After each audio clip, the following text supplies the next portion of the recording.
There's a study, look it up. Diabetes and obesity, especially diabetes. And I'll tell you, and I'll bring you I'll bring into the genetics of some of these things as well. In the 80s, Africa was described as a continent without diabetes. In the 80s, not too long ago, in the 80s.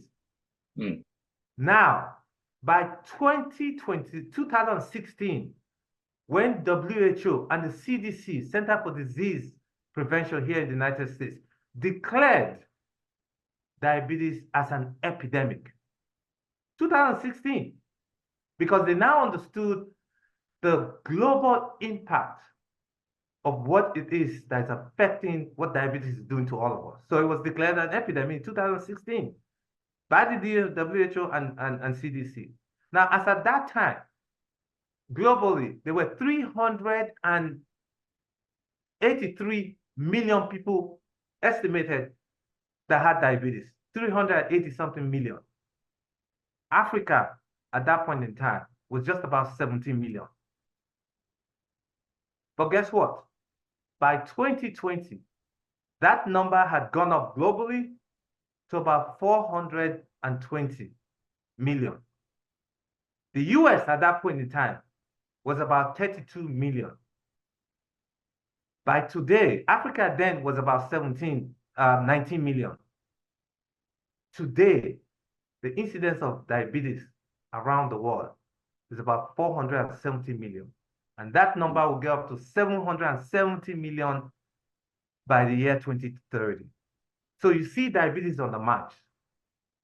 It's an epidemic that's here, and we must pay attention. But I'll tell you this, Africa, from 2016 to where we are today, that number had gone up to about 23 million, which they say they found. Now, Nigeria, supposedly, by statistics I know is grossly underrepresented, was about 9 million diagnosed. We know those numbers are far less. When I schooled in ABU, we never truly treated diabetes.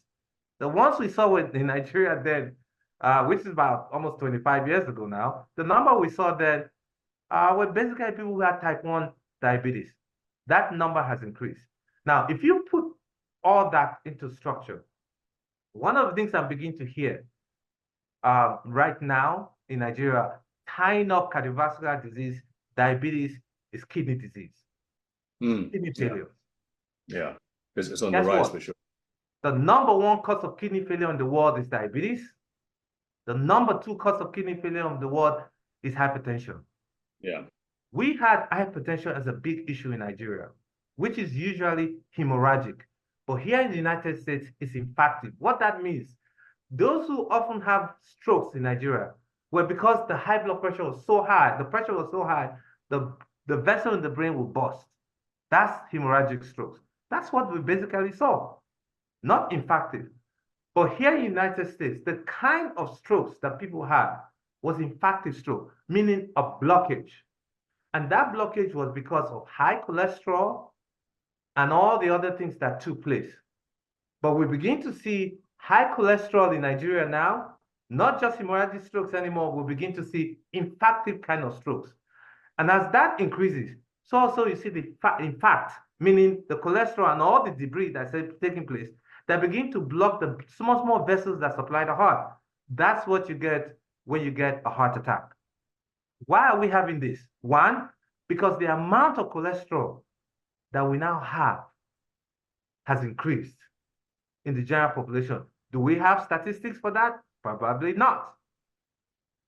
The amount of diabetes that's happening in Nigeria has also increased, and as well as the attendant affectation of diabetes, meaning strokes, heart disease, kidney disease, amputations, that number has increased. Why is it like that?